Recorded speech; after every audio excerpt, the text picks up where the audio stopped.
ইতিমধ্যে জানে যে যোৱা 22 তাৰিখে মুকুল কাথাৰ তেখেত সেক্ৰেটাৰী কাৰ্বি আংলং অটোনমাস কাউন্সিলৰ সেক্ৰেটাৰী তেখেতৰ বিৰুদ্ধে এখন এজাহাৰ দিছিলে চেংপি টেৰংপি নামৰ এগৰাকী মহিলা তেখেতৰে চিষ্টাৰ ইন ল যে তেখেতক এছল্ট কৰা বুলি সেই সম্বন্ধে 22 তাৰিখে এখন এজাহাৰ পাই আমি এটা গোচৰ ৰুজু কৰিছোঁ আৰু এই গোচৰ তদন্ত চলি থকা অৱস্থাতে সিদিনাই সন্ধিয়া অলপ দেৰিকে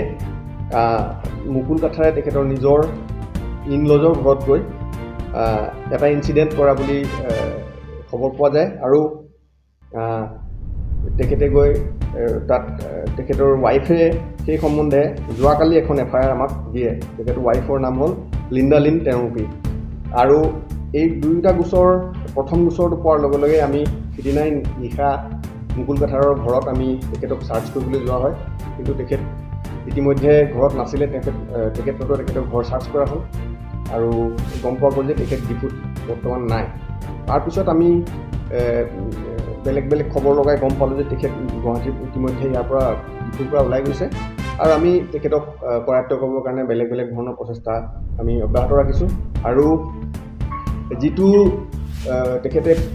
ৰিভলভাৰ ব্যৱহাৰ কৰিছিল তেখেতে ফায়াৰ কৰিছিল সেই ৰিভলভাৰটো আমি ইতিমধ্যে জব্দ কৰিছোঁ তেখেতৰ ঘৰত আমি পাইছোঁ উদ্ধাৰ কৰিছোঁ আৰু তদন্ত অব্যাহত আছে আৰু কিবা ইয়াৰ অনাগত সময়ত কিবা যদি নতুন তথ্য আহে আমি আপোনালোকক জনাম তেখেতে ঘৈণীয়েকে তেখেতক মিছবিহেভ কৰা বুলি দিছে আৰু এটা ফায়াৰ কৰা বুলি দিছে এক ৰাউণ্ড ফায়াৰ কৰা বুলি দিছে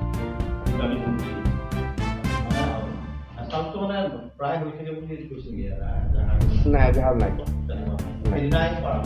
ইণ্টিমিডেট কৰা বুলি কৈছে এছল্ট ফিজিকেলি কৰা নাই ইণ্টিমিডেট কৰা বুলি কৈছে আৰু এক ৰাউণ্ড ফায়াৰ কৰিছে মাটিত আৰু আমি সেই বুলেটটো উদ্ধাৰ কৰিছোঁ ইতিমধ্যে ফায়াৰ বুলেট হয় এই গোচৰ ৰুজু হৈছে ইতিমধ্যে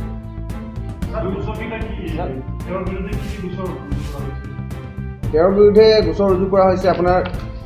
depot PS case number 43/23 under section 341 323 506 IPC আৰু যিটো পিছৰ গোচৰ ৰুজু হৈছে সেইটো Diphu PS case number 44 under 44/23 under section 447